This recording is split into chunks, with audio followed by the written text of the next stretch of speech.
안녕하세요. 백두산 금융연구소의 백두산입니다. 1월 19일 금요일 아침 9시 2분입니다. 미국과 유럽 증시는 상승 마감했습니다.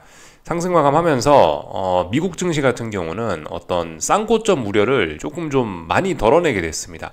앞으로 추가 상승할 수 있어 라는 그런 기대감이 좀 많이 강화된 하루였어요.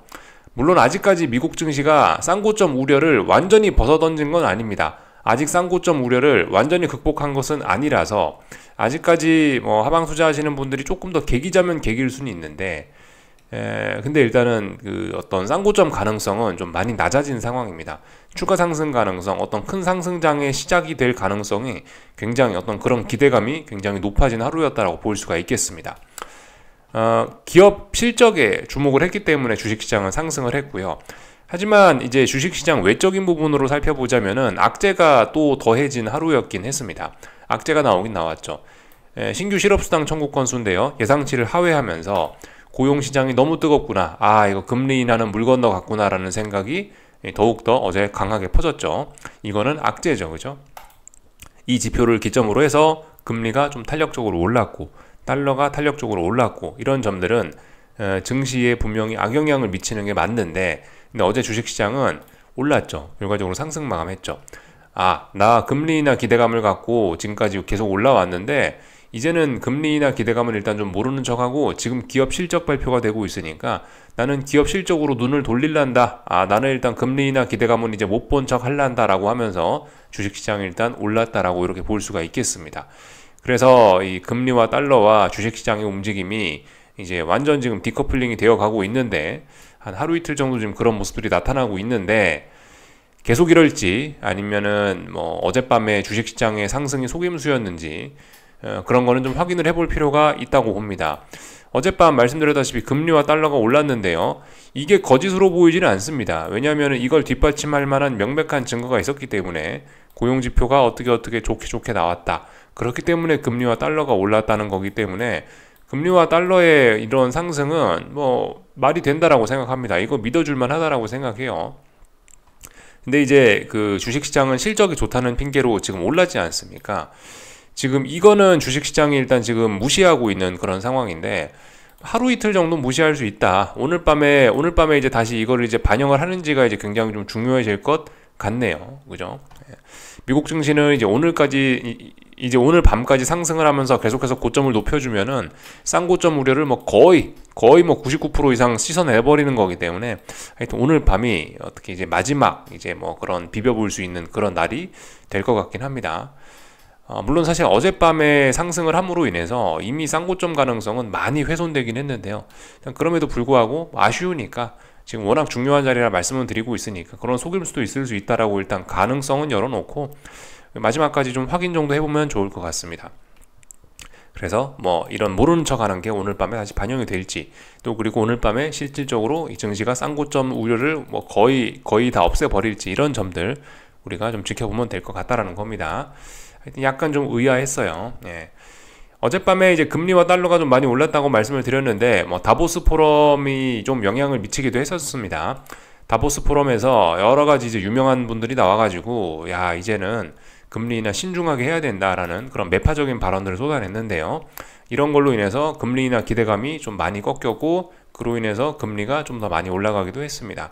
이런 점들은 주식시장에 부정적인 영향을 미치는 것이 맞는데, 말씀드렸다시피 일단 어젯밤에 주식시장은 모르는 척 했다 이겁니다. 참고적으로 알아놓으시면 좋을 것 같고, 그 외에 이제 사실 연합뉴스 요거 메인 보면 어젯밤 있었던 일들이 다 나타나는데, 애틀란타 연은 총재가 나와서 3분기 전에 금리 인하 힘들 것이다 라는 매파적인 발언, 그죠?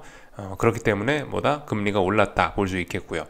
한편으로 어젯밤 미국 증시가 굉장히 많이 올랐는데, 기업 실적이 좋았다 그런 것도 있지만, BOA에서 애플 주가가 더 상승할 수 있다라고 이렇게 이 어떤 매수 보고서를 내면서 긍정적인 의견을 내면서 애플이 크게 올랐던 것도 주식시장 상승에 큰 영향을 미쳤겠죠. 신규 실업수당 청구 건수 제가 좀 전에 말씀드린 거고, 바클레이즈 어쩌고저쩌고 이런 이야기도 있긴 있는데, 어쨌든 이런 이야기들은 22 의사록 이런 것도 있네요. 그죠? 하여튼 전반적으로 좀 매파적인 내용들이 좀 있었다. 주식시장 외적인 부분은 좀 매파적이었고 좀 부정적이었고, 주식시장 지금 이제 기업 이슈로 인해서 지금 주식시장이 지금 굉장히 강하게 올라간 겁니다. 그래서 뭐 어떻게 될지 일단 좀 지켜보자, 이런 이야기 좀 드려봤습니다. 어젯밤에 좀 빨리 잔다고 이제 뭐 주식을 들고 있던 나스닥 하방을 아직 청산은 못했어요. 좀 봐가면서 이제 뭐 청산을 하려고요. 말씀드렸다시피 이게 이 수영을 하면은 몸이 젖을 수밖에 없어요. 어차피 이 바닥에 들어왔으면은 조금씩은 뭐 손실을 감수할 수밖에 없습니다. 지금은 뭐 워낙 중요한 때이기 때문에 뭐 약간 손실은 감수할 수 있다라는 생각을 갖고 그냥 좀 편안하게 보다가 빨리 잤고요. 아침에 일어나니까 시장이 이제 중요한 저항을 돌파한 척 하면서 지금 막 이렇게 상승을 하고 있기 때문에 이제 뭐 위험 관리를 해야 되지 않을까라고 뭐 생각을 하고 있습니다. 그래서 일단 좀 지켜보다가 어쨌든 위험 관리를 해야 되겠다라는 생각은 하고 있어요. 아직은 못했습니다. 아직은요. 본장 시작하면 움직일까 어떻게 할까 좀 고민 중이긴 한데, 한편으로 그죠? 말씀드렸다시피 나스닥도 그렇고 S&P도 그렇고 아직 미국 증시는 쌍고점 우려를 완전히 베낀 건 아니기 때문에, 그렇기 때문에 일단 뭐 어떻게 하다 보니까 뭐 이까지 일단 포지션을 끌고 오게 됐습니다. 약간 손실 중입니다. 약간 손실 중. 그래서 지금 일단 기본적인 시나리오는 일단은 위험 관리를 해야겠다라는 생각을 가지고는 보고 있는데요. 만약에 이제 오늘 밤에 미국 증시가 다시 어제 상승했던 걸 훅 되돌리면서 금리나 기대감이 후퇴한 거를 반영시킨다면은 그러면 이제 또 다시 들고 갈 수 있을 거고요. 하여튼 오늘 다시 이제 종가상으로 나스닥이 17,000을 붕괴시켜주면 그럼 또 계속 홀딩. 근데 오늘도 17,000 붕괴시키지 않는다, 뭐 그러면 이제 위험 관리해야 되겠죠. 17,000이 중요한 기준입니다. 제가 보는 17,000이 중요한 기준이라 보시면 될 것 같아요. 그죠? 어제 미국 증시 상승, 나스닥 상승하면서 이거는 몇 거래일 동안 저항을 돌파한 척 한 거잖아요. 그러니까 이러면 쌍고점 가능성이 매우 낮아졌다라고 볼 수 있겠죠.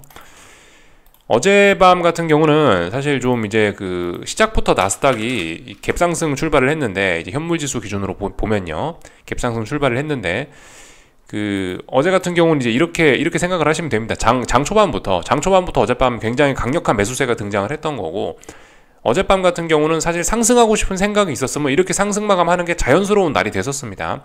장 초반에 이렇게 갭상승 출발할 건 몰랐죠. 당연히 제가 어젯밤에 영상 녹화할 땐 몰랐는데, 어쨌든 TSMC 실적이 본격적으로 시장에 반영이 되면서 미국 증시는 큰 갭상승 출발이 예상이 됐고, 큰 갭상승 출발이란 이야기는 오늘 강하게 오를 거다, 오르고 싶으면 오늘 올라야 된다라는 걸 의미했는데, 올라야 되는 날에 강력하게 올라줬어요. 그렇기 때문에 미국 증시는 쌍고점 가능성이 거의 일단 사라진 거라고 봐야 되겠고, 물론 그럼에도 불구하고 아직 중요한 자리를 완전히 넘어간 건 아니고, 다시 17,000까지 뭐 되돌리는 것도 사실 그렇게 어려운 상황은 아니기 때문에, 지금 상황에서 지금 가격이 17,138인데 17,000까지 뭐 다시 되돌리는 거, 지금 시장 변동성 고려해보면 어려운 일 아니죠.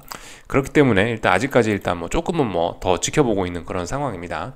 하여튼 어젯밤에는 오르고 싶으면 올랐어야 됐는데 잘 올랐다. 그래서 뭐 특별히 이상한 건 없고, 그래서 더 올라갈 것 같이 보인다라는 겁니다. 장 초반부터 몇 거래일 동안 만들어놨던 저항을 돌파한 척 했던 거고, 잠깐 주춤하긴 했으나 다시 되돌렸다. 만약에 어젯밤에 이게 이제 다시 음봉으로 마감을 하고 다시 17,000을 붕괴시켰더라면은, 그러면 이제 또 다시 하락으로서의 또 강력한 또 한 번의 저항을 확인한 셈이 된 건데, 근데 뭐 보시다시피 올랐기 때문에 이거는 더 잘 올라간다는 뭐 그런 그림이 강화가 된 거죠. 물론 오늘 밤 되돌릴 수도 있으니 하루 정도는 뭐 지금 더 확인해 봐야 되겠다라는 생각 쪽으로 일단 약간 마음이 굳어지긴 했는데, 하여튼 이건 더 올라가는 그림이 된 거다, 이렇게 말씀드리면 딱 된 것 같습니다. 물론 S&P는 아직 약합니다. S&P는 물론 S&P도 레벨업을 지금 해놓은 상황이긴 한데, S&P는 아직까지 충분히 쌍고점 가능성 이야기할 수 있는 그런 때죠. 그러니까 아직은 오늘 밤 정도까지는 이제 마지막 쌍고점 가능성을 뭐 지워버릴 수는 없는, 쌍고점 가능성이 여전히 남아있는 그런 상황입니다. 쌍고점 우려가 완전히 없어진 건 아니다. 그 일말의 작은 가능성에 마지막 베팅할 수 있는 그런 순간이다 싶습니다. 주식시장 다 뭐 말씀을 드린 것 같고요. 이제 분위기가 굉장히 좋아지면서 뭐 러셀 지수 이런 것도 뭐 반등을 하고 있고 뭐 그런 겁니다. 그래서 이제 세계 증시 분위기가 거의 다 정해져 가는 뭐 그런 상황인데요. 아직 결정적이지는 않고, 하여튼 그래서 거의 다 정해져 가는 상황입니다. 미국 증시 분위기가 좋았고 반도체의 분위기가 좋았으니 한국 증시도 상승을 하긴 할 텐데요. 한국 증시에 대한 판단은 일단 조금 좀 보류해 보겠습니다. 아직은 뭐 잘 모르겠습니다. 사실 오늘 굉장히 한국 증시 코스피가 큰 갭상승 출발을 하고 있죠. 이거 뭐 새로운 상승의 시작일지도 모르겠긴 한데요. 최소한 일단은 그 가장 중요하게 보셔야 되는 기준은 그건 것 같아요. 만약에 이제 얘가 순탄하게 계속 하락을 하고 싶다라고 한다면 코스피는 이 음봉 1월 17일 날 폭락했었죠. 이 음봉의 시가가 돌파 한착되는지 여부를 좀 잘 보시면 될 것 같고요. 이 음봉의 시가가 돌파 한착되지 않는 그 선까지는 계속해서 일단은 아래쪽으로 보는 게 무리는 없을 것 같습니다. 하여튼 그 자리를 넘지 않는 한에서 이렇게 336점 얼마를 넘지는 않는 선에서 이렇게 갭상승 출발을 하면은 사실 이런 점들은 지난번 시장 폭락에 대한 지난번 폭락에 대한 어떤 하락에 대한 피로감만 푸는 하락에 오히려 긍정적인 효과가 있을 수도 있습니다. 아직은 솔직히 뭐 잘 모르겠어요. 미국 증시 말씀드렸다시피 쌍고점 우려가 완전히 사라진 건 아니고 마지막 기회일 수 있기 때문에 솔직히 지금 상황에서 뭐 한국 증시를 뭐라 이런 상황에서 한국 증시를 뭐라 판단하는 거는 아직은 뭐 잘 못하겠습니다. 아직 저는 일단 잘 모르겠습니다. 조금 더 지켜볼 생각이고 중요한 자리를 넘어간 것도 아니고 그렇기 때문에 사실 뭐 아직까지도 하락이 우세한 상황입니다. 코스피, 코스닥 둘 다. 이런 상황에서 이렇게 갭상승 출발을 했다면은 오히려 이런 거는 뭐 하락을 더 강화시키는 그런 요인으로 충분히 작용할 수도 있기는 합니다. 이 정도 일단은 말씀을 드리면 될 것 같고, 이야기 순서가 조금 바뀌었는데, 그래서 뭐 나머지 것들 조금 살펴보자면은 뭐 예를 들면 유럽 증시도 어젯밤에 올랐죠. 그래서 오르면서 이렇게 반등을 하긴 했는데, 일단 뭐 그래봐야 일단 아직까지는 하락 추세이긴 합니다. 아직까지 이렇게 고점과 고점, 저점과 저점이 낮아지는 하락 추세이긴 한데, 여기서 이제 미국 증시가 진짜 탄력적으로 잘 올라주면은 얘도 이 자리가 이제 언더슈팅이 되면 언더슈팅으로 인식이 되면서 쭉 잘 올라줄 수도 있겠죠, 그죠? 지금 어쨌든 그런 상황 생각해야 돼요. 아래쪽으로 가면 아래쪽으로 목표치 굉장히 크고, 위쪽으로 가면 위쪽으로 목표치 굉장히 크단 말입니다. 그래서 아직까지는 이런 답답한 구간 안에 갇혀 있으니까 아직까지는 우리가 아직까지는 우리가 어떤 각자의 생각이 있을 거 아닙니까? 위로 올라간다 내려간다 각자의 어떤 그런 생각을 버릴 필요는 없다라는 겁니다. 아직까지는요. 답답한 구간을 이제 졸업하면은 버려야 되겠지만은 아직까지는 이제 버릴 필요는 없다. 지금이 어떤 그런 뭐 마지막 순간이라 생각하시면 되겠습니다. 마지막 순간까지 열심히 해야죠, 그죠? 넘어갈 것 같으니까 뭘 어떻게 한다. 어떻게 될 것 같으니까 미리 움직인다. 좀 약간 좀 아닌 것 같아요. 그런 건요. 지금은 끈덕지게 마지막까지 좀 물고 늘어질 그런 때라고 생각합니다. 그래서 유럽 증시도 하여튼 올랐다. 아직까지는 반등이지만 요런 게 그죠? 미국 증시가 앞으로 잘 나가기만 한다라면은 어떤 좀 의미 있는 바닥이 될 수도 있는 그런 자리이긴 합니다. 일단 그래서 어떤 전반적인 방향성에 대한 주식시장 방향성에 대한 판단은 일단 보류합니다. 금리는 어젯밤에도 계속 잘 올라갔죠, 그죠? 금리는 잘 올라가고 있다. 금리가 올라가고 달러가 올라가고 있는데 주식시장엔 이건 분명히 악영향을 미치긴 할 거고, 하여튼 얘네가 잘 올라가고 있으니까 저는 금리 상승에 베팅을 해놨는데 금리가 잘 올라가고 있으니까 계속 홀딩. 왜 홀딩하느냐? 팔아야 될 이유가 없으니까 홀딩하는 겁니다. 금리가 올라가다가 예를 들어 어딘가에서 비리비리한다. 어딘가에서 3, 4거래일째 못 넘어가고 비리비리한다. 음봉이 자꾸 나온다. 그러면 이제 금리 상승 베팅 그만해야 되겠죠. 근데 보시다시피 잘 올라가고 있으니까 팔아야 될 이유가 없죠. 금리는 수익을 잘 누적시키고 있고 잘 올라가고 있다. 금리가 올라가는 거 이상하냐? 이상하지 않습니다. 매우 자연스러운 현상입니다. 어젯밤에는 이제 여러 가지 경제 지표들 영향으로 인해서 그렇게 움직였는데, 하여튼 2년물 금리는 이 전날 급등해가지고 좀 가만히 있었고요. 2년물 금리는 보시다시피 전날 이미 워낙 급하게 급등을 했고 지금 저항 부근이기 때문에 여기서 일단 좀 주춤한 그런 상황이고요. 어젯밤에는 이제 장기물 금리들이 좀 많이 움직였죠. 그래서 장단기 금리차가 많이 정상화가 되어가고 있다라는 거. 그래서 이제 장단기 금리차 차트를 잠깐만 보자면은 이제 전고점에 지금 저항에 걸려 있는 거죠. 그래서 그 저항을 소화를 하면은 이제 장단기 금리차가 본격적으로 정상화가 될 거다. 10년물, 2년물인데 여기 그죠? 전고점에 여기에 지금 딱 걸려 있는 거죠. 여기에 이 자리에 지금 딱 걸려 있는 거죠. 여기에 지금 이 자리를 넘어가기 위해서 열심히 지금 매물을 소화하고 있다. 넘어갈 것으로 예상이 됩니다. 일단 이 정도 말씀드리면 될 것 같고, 얘가 이제 계속 올라간다라고 하면 증시도 분명히 악영향을 받을 텐데, 근데 일단 지금 이제 기업 실적에 주목을 하고 있다 보니까 일단 이런 거는 모르는 척 지금 무시하는 모습이 나타나기도 했습니다. 달러 인덱스도 어젯밤에 일단 상승 압력을 계속해서 받고 있죠. 찔끔찔끔이지만 올라가고 있습니다. 이런 점들은 증시에 악영향을 미쳤을 것이나 일단 주식시장은 기업 실적에 주목하면서 모르는 척했다 이겁니다. 그래서 IT 빅테크가 많이 오르고 다른 종목들은 뭐 좀 약한 종목들도 있었고 하여튼 뭐 다시 순환매 이런 게 돌면서 시장 분위기는 굉장히 좋았다 이겁니다. 다 살펴본 것 같고요. 애플이 어젯밤에 중요한 저항을 돌파한 척 했어요. 중요한 저항, 여기가 반등의 한계점이었는데 여기를 돌파한 척 하면서 쌍바닥을 완성시켜 버렸습니다. 그래서 일단 애플도 더 올라갈 수 있게 되었고 뭐 이렇게 된 거긴 한데, 이 강력한 급등 이거가 이제 다시 뭐 되돌려지는지 오늘 밤에 확인 정도 하면 될 것 같고요. 뭐 마이크로소프트가 이제 시가총액 1등 종목이 됐는데 잘 올라가고 있고, 그러니까 이제 주식시장이 빠지기가 어려운 그런 꼴이 됐죠. 엔비디아도 뭐 잘 올라가고 있고 뭐 그런 상황이라 하여튼 아직까지 뭐 나스닥은 굉장히 강합니다. 그래서 뭐 쌍고점 가능성이 아예 없어진 건 아니지만 쌍고점 가능성이 매우 희박해진 일단 그런 모습이 됐습니다. 하지만 뭐 마지막까지 뭐 계속해서 집중을 해야 될 것 같습니다. 뭐 말씀드렸다시피 지금 기준금리 인하 기대감으로 시장이 이렇게 달려왔는데, 지금 와서 갑자기 기준금리 인하 뭐 이런 이슈 갑자기 갖다 버린다, 이것도 조금 좀 이상하지 않냐라는 생각이 좀 있긴 있어요. 물론 뭐 지금 기업 실적 발표가 계속되고 있으니까 기업의 실적을 주목하면서 주식시장이 이런 반응을 보이는 게 이해가 안 되는 건 아닌데 하여튼 고개가 조금 갸우뚱해지긴 합니다. 네. 이 정도 말씀드리면 다 된 것 같고요. 오늘 밤에는 기대 인플레이션 발표가 있네요. 그죠? 이런 점들이 시장을 조금 움직일 수 있겠습니다. 기대 인플레이션 발표. 예. 요 정도? 이거는 미국 증시 개장하고 나서, 본장 개장하고 나서 나오는 지표들이죠. 잘 보시면 될 것 같고, 나머지는 뭐 없죠. 예, 다 이야기해 드린 것 같습니다. 유럽 증시까지 봤고요. 국제유가는 어젯밤에 올랐죠. 국제유가 오르면서 결과적으로 어떤 방향성을 조금씩 좀 보여주는 것 같습니다. 일단 위쪽으로 올라가고 싶어 하는 게 좀 보이는 것 같긴 해요. 하방 경직성은 충분히 확인했고 이제 위쪽으로 올라가야 될 때입니다.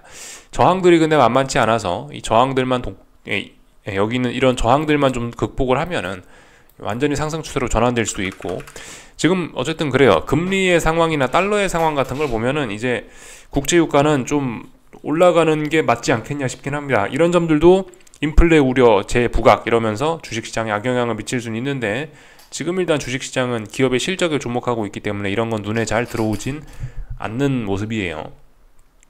하여튼 요즘에 자꾸 지정학적 우려들이 좀 커지고 있죠. 지정학적 리스크, 전쟁 뭐 이런 것들이 여기저기 막 확전이라고까지는 좀 뭐하고, 파키스탄하고 이란도 이제 거의 전시 상황이지 않나. 하여튼 뭐 그런 여러 가지 악재들이 좀 등장을 하고 있긴 합니다. 이런저런 내용들로 인해서 유가도 상승 압력 받고 있고, 그런 걸로 인해서 금리도 조금씩 올라가고 있고, 분명히 주식시장의 악재인데 어떻게 반영이 되려나 일단 조금 좀 시간을 좀 두고 보자고요. 당장 뭐 포기할 때는 아닌 것 같습니다. 우리의 생각을요. 다 말씀을 드렸고 뭐 나머지는 특별한 거 없는 것 같죠. 예. 한국 증시 오늘 뭐 열심히 오르고 있습니다. 반도체 실적이 좋다, TSMC 실적 좋다 이러니까 하이닉스와 삼성전자가 열심히 오르고 있긴 한데요. 그래서 삼성전자는 중요한 저항을 돌파한 척 하고 있긴 한데, 근데 이게 지금 이런 하락을 완전히 뺏겨낼 수 있느냐, 이런 매도세를 완전히 극복할 수 있느냐, 솔직히 조금 좀 고개가 좀 갸우뚱해집니다. 지난번에 이제 제가 말씀드렸던 게 콜옵션 다이어트 관점으로 그냥 한국 증시는 보면 된다라 말씀드렸죠. 워낙 투기적이어서 코스피는 특히 콜옵션 다이어트의 관점으로 그냥 시장을 보자, 그렇게 간단하게 보면 된다라고 이야기를 좀 해드렸었는데, 지금 이제 한 번 콜옵션이 이제 좀 투매를 좀 보긴 봤죠. 한 번, 그죠? 이날 폭락 나오면서 1월 17일날 시장 폭락하면서 콜옵션이 살짝 투매 비스무리한 걸 좀 한 번 봤는데, 오늘 이렇게 튀어오른다, 이렇게 추세 전환하기는 조금 좀 어렵지 않을까. 오히려 하여튼 이런 상승은 지금 상황에선 더 일단 하락을 자극시킬 수도 있을 것 같습니다. 그래서 하여튼 조금 좀 주의를 해야 될 것 같긴 해요. 아직까지는 한국 증시 안심할 때는 아니다. 물론 이제 중장기적인 바닥이 될 가능성도 있는 자리이긴 한데, 아직은 하락세가 더 우세한 상황이니 뭐 일단 판단은 좀 보류하자라는 생각입니다. 어쨌든 뭐 판단은 근데 이제 어떻게 하실지에 대한 판단은 일단 뭐 본인이 하시는 거고, 그죠? 뭐 다 본 것 같아요. 궁금한 거 리플 남겨주시고요. 오늘 저녁에 뵙도록 하겠습니다. 여기서 마치겠습니다.